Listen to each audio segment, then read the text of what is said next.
Hey, what's going on, you guys? Welcome to another episode of the Trainer Talk. Today is episode 18. We're going to be talking about alcohol and its effect in the body, along with the nutrition and some tips and ways that you can basically help prepare yourself better for the weekends, not going overboard and ruining your progress if you have a goal set for your fitness and health. A lot of people struggle with having a couple of drinks during the week or over drinking on the weekends, and it just leads to a spiral of chaos of overeating and things like that. So we want to try to help you guys best plan out your week and overcome some of these obstacles. So Bethany's going to start us off with some sciencey stuff on the effects on the body with alcohol, and then we'll go from there giving you guys some tips. Yeah. So just so you guys understand what alcohol does in the body, it's not just calories in or what calories say in the bottle. Per gram of alcohol, it's 7 grams of calories, or 7 calories per gram. And in comparison with protein, carbs, fats is 9 calories per gram, carbs is 4, and as well as protein is 4 calories per gram. So it's a little bit more than carbs and fats, or carbs and protein, less than fats. How alcohol affects the body a little bit differently than everything else is it's kind of like an ambulance. If you think about a 5-lane highway and it's busy, there's lots of cars going by, and then all of a sudden an ambulance shows up and it goes speeding through, right? What does everything else do? Everything either slows down or stops, moves out of the way until alcohol is out of the way and it's out of the system, right?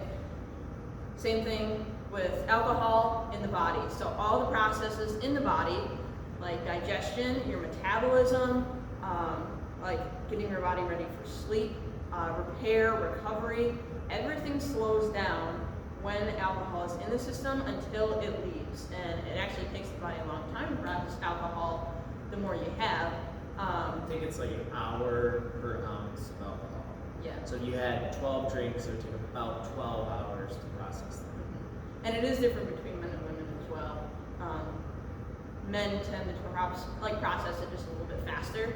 So if you think about it, you have one drink, and then it's of one beer, which is like one serving of alcohol. It takes an hour to get out of your system, and during that hour, everything is slowed down because of that. So during that time, if you have some other food, it's actually been shown that 2/3 of the calories from the food you eat tends to get stored to fat while alcohol is in your system. So if you're having a few beers, you have 2 beers, which I think is pretty moderate, and then you have a couple slices of pizza, and it ends up being about 500 calories of pizza and probably 200-300 calories worth of beer. That's quite a bit that's going to get stored to fat. So just be mindful of, it's not just about the calories. Alcohol has way more effects on the body than just calories. It actually, does things. Our bodies are way more complex than just calories in, calories out. So just being aware of what alcohol does and then kind of acting accordingly to that. Yeah, so it's not just, like you said, basically there's a lot more going on, and especially when you're drinking, you're gonna be hungry and kind of get the cravings and want some snacks and stuff at the end of the night. A lot of people go, Taco Bell run at midnight when you're after a night of drinking, and then you load up on tacos or whatever it is. So you got to realize that is playing a huge effect on your body and your results, even into the next day, because your metabolism and everything's going to be slowed even throughout the next morning. Because, like I said, if you had 12 drinks, it's going to take at least 12 hours to process that. So make sure that you're just being mindful of that. Does anybody have any tips that they want to talk about first on things that they can do to kind of control it or prepare for the weekends? And then we'll kind of go down the line. Yeah, alcohol is just such a hard topic to talk about because we live in a very social world, and especially, I know here in our small towns, you drink when you hang out with people. It's just what you do. You have a drink together when you socialize. And so I don't want to say, just cut out alcohol altogether if that's something that you think is important to you. You also just have to realize that just think about what alcohol is toxin that you're putting in your body, and like Bethany explained. So we don't want to be putting that in our bodies every single day or even every single week, because it's just going to have a negative effect on you over the years. So you don't have to go cold turkey, cutting it out 100% completely right away. If you know, like for example, this weekend I have a wedding to go to. I know, yes, I'm going to drink this weekend.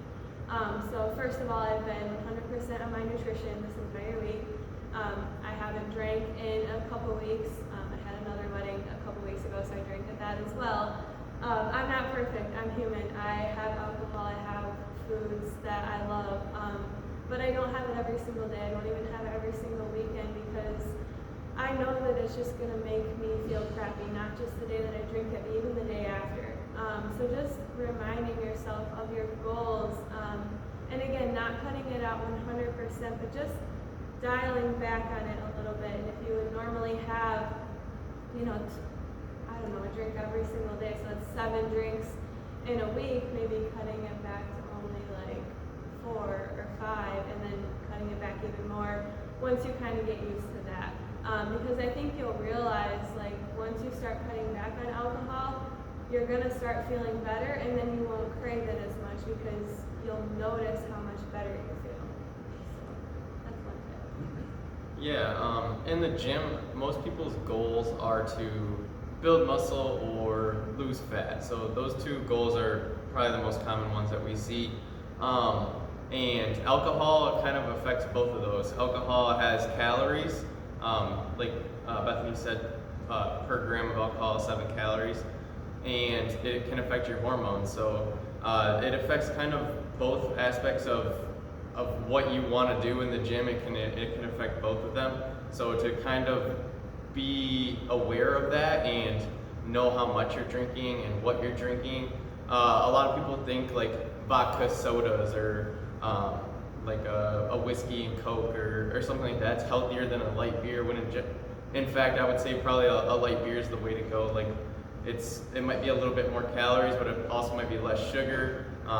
It's probably a little bit better for you, but in general, I'd say moderation is the way to go. There was actually a study done that it showed that somebody who had 6 drinks, it was a 180-pound male who had 6 drinks versus a 180-pound male who had 3 drinks. The male who had 3 drinks, his recovery and the time that it took to recover was basically not impacted at all. But the guy who had 6 drinks, it was like significantly affected. So to try and moderate is, I say, the best option for most people. I know like everybody has their thing. Like it can be food, drugs, alcohol. Like everybody has their thing. So to try and do everything in moderation that you know is not very good for you, I think is the way to go. So that's pretty much my tip on it. Yeah. Just kind of going off of what you guys said was like planning ahead, especially like when you have a wedding or you know that you're going to be eating out. Like try to plan ahead of like where you're going, or like have some options of knowing that like you have healthier options. Like you don't have to go out to a restaurant and get, the fried food or the unhealthy food. Like you can still make really healthy options when you're going out. Still enjoy, being present with everyone. Some people think it's really complicated when, you go out and try and figure out what's healthy and what's not. Pretty much every restaurant, unless it's like Taco Bell or McDonald's, even then they have better choices that you can make. You can get some sort of protein choice, whether that be chicken, fish, steak, pork, and then you can get a vegetable and then some sort of grain or carbohydrate source, whether that's mashed potatoes. You can have rice. There's tons of different things that you can get. So you get all of your healthy things, and then usually they do put some sort of fats in that. You can always ask for them to leave it out, or just plan for that to be kind of added in regardless. That way you know, hey, I'm still eating a healthy, well-balanced meal, and I'm still able to go out and enjoy the time with my friends, not really stress a ton about like the calories I'm putting into my body, just knowing that you are having a balanced meal. You can use by like looking up the menu ahead of time, so you're not tempted once you get there to get the appetizers.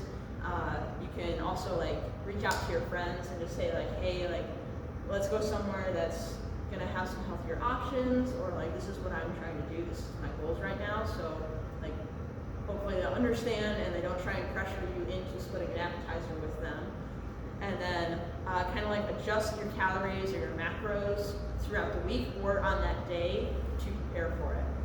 A way that you can kind of do this is like if alcohol is like you can't cut it out of the question, or you have to have at least like 1 or 2 meals that are a little bit like off your diet or off your nutrition plan.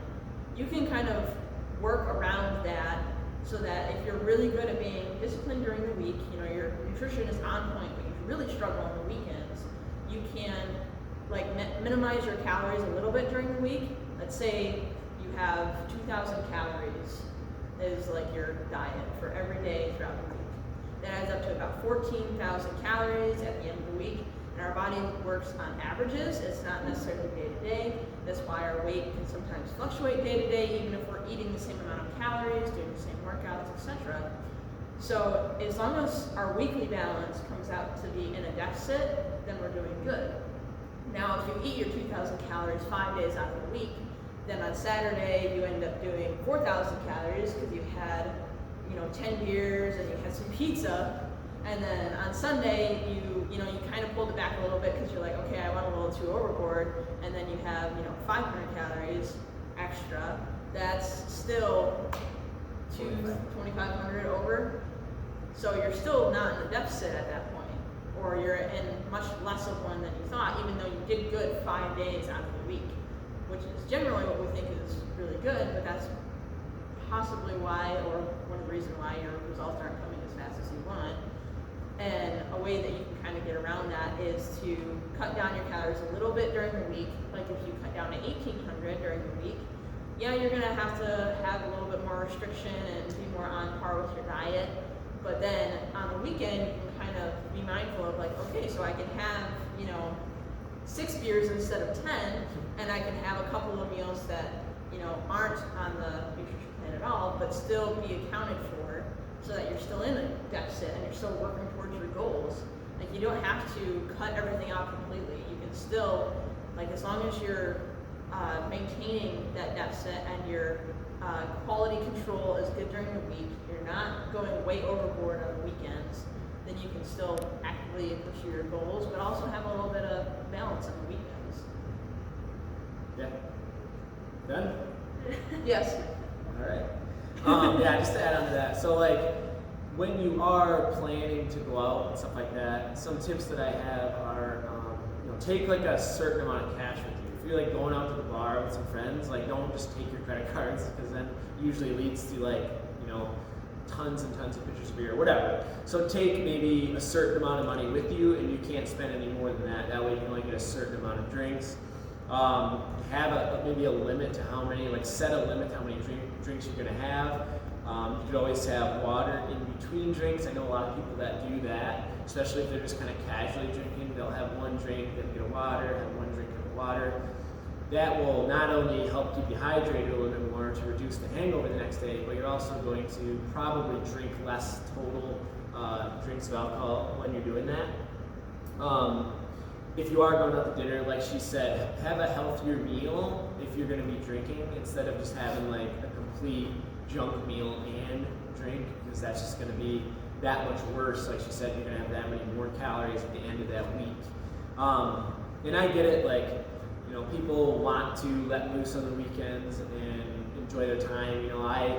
When I was growing up, from age 16 until probably 21, I was a pretty hard partier, and that's all I wanted to do. And we drank every single weekend, usually 2 or 3 days.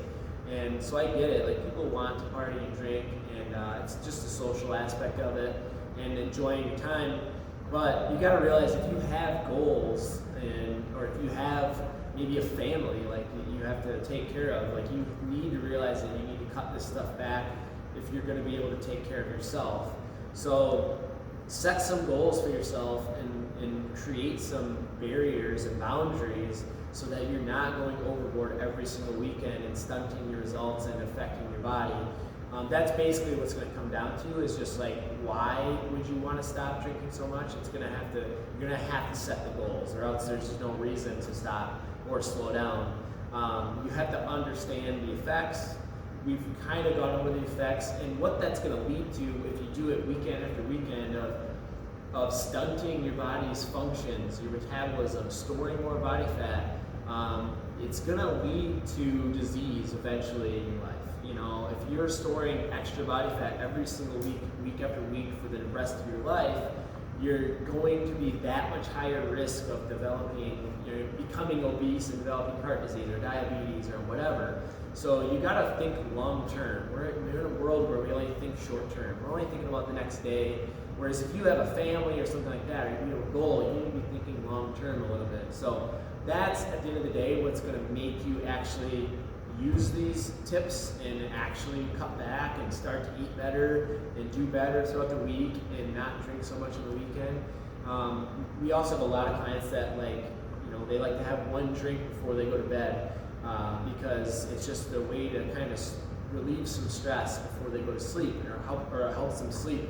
But the thing is even that one drink, the alcohol can stunt your the melatonin production, so you're not going to sleep as deep. You're going to kind of get more of a light sleep, and that built up over time is just gonna hurt your health big time. You're not going to recover mentally or physically.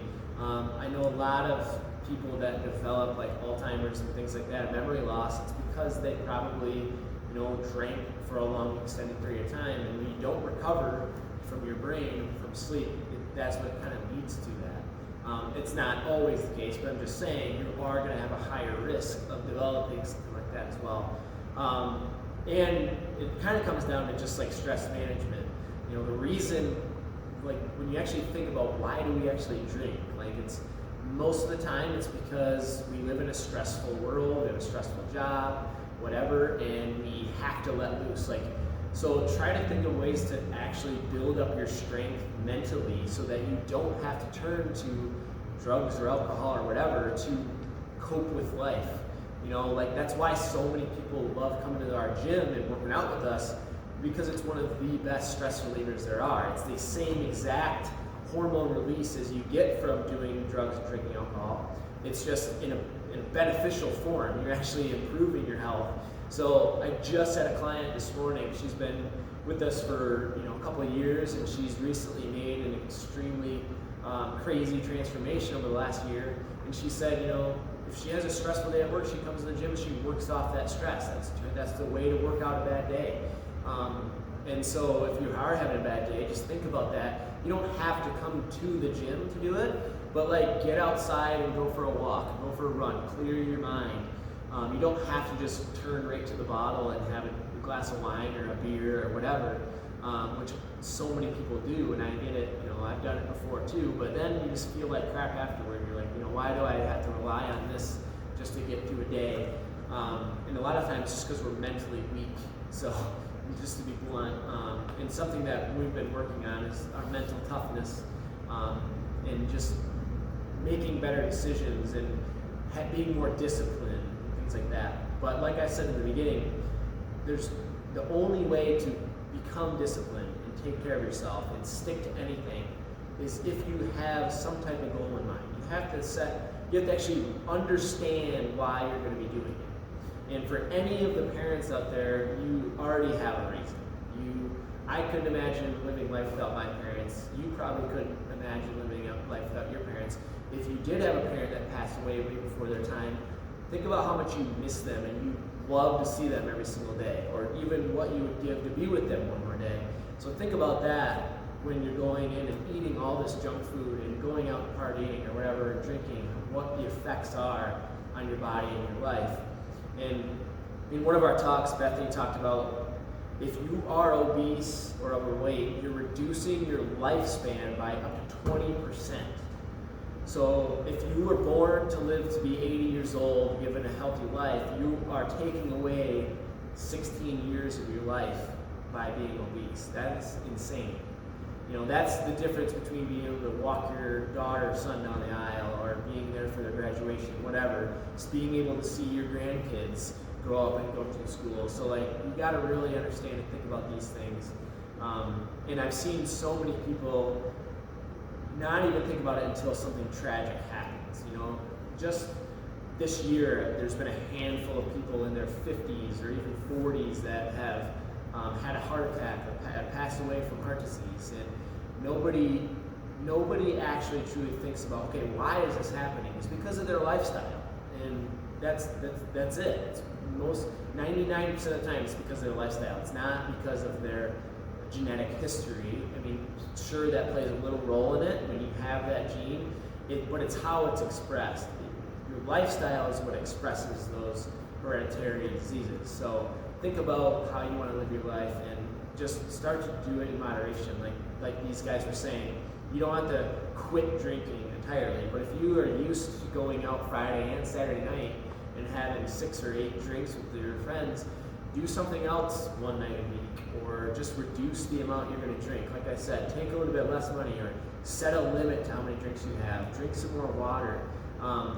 Something I do when I go out and drink is basically what alcohol is doing is dehydrating your body. So I like to make sure that I get as many electrolytes in my body as I can.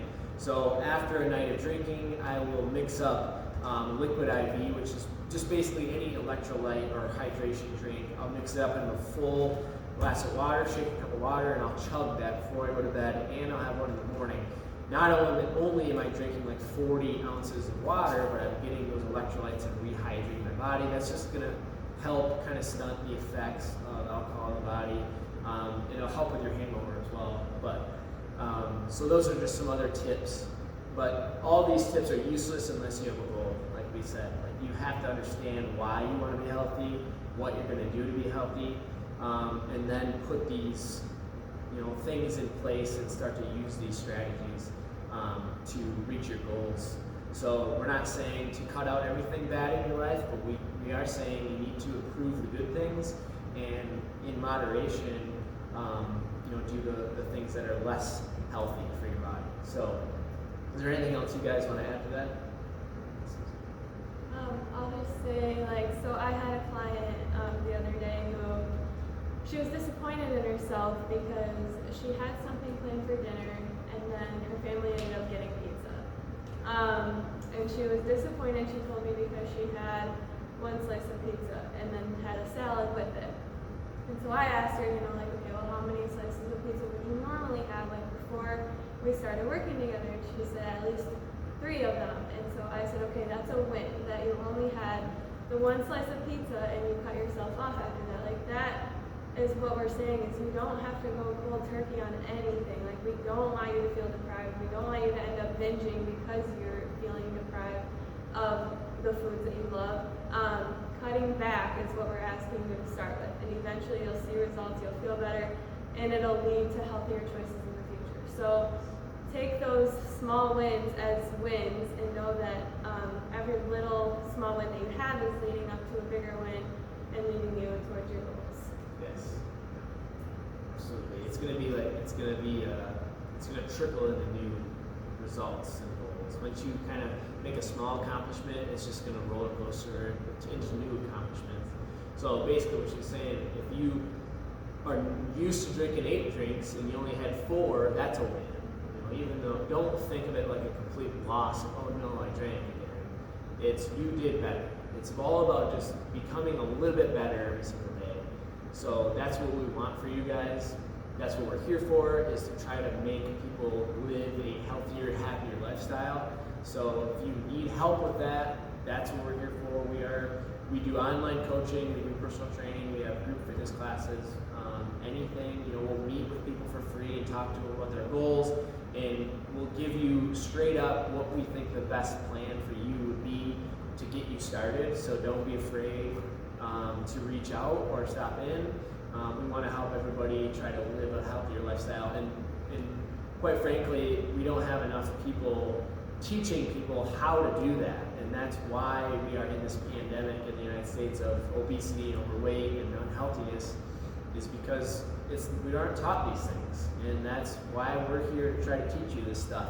So you have to get the information, you have to learn these things in order to live the life that you want and be healthy. And unfortunately, people just aren't taught, so it's not even their fault. They don't know any better than, oh, you can't drink every single weekend and eat potato chips and ice cream every day. they don't understand the effects and why people end up developing a disease. It's crazy. They think that people just become diabetic and develop heart disease because, it's because of the lifestyle and what they're doing. So don't be afraid to reach out and get the help that you need if you have a goal in mind and you have struggled reaching it. We will be happy to help you guys out. So if you have any questions or if you have any topics that you'd like us to talk about, go ahead and drop it in the comments or reach out to us and let us know what you'd like to learn. Till then, stay healthy, practice some of these tips, and practice in moderation and increase your good healthy nutrition and exercise, and hopefully we'll see you guys soon. See you later.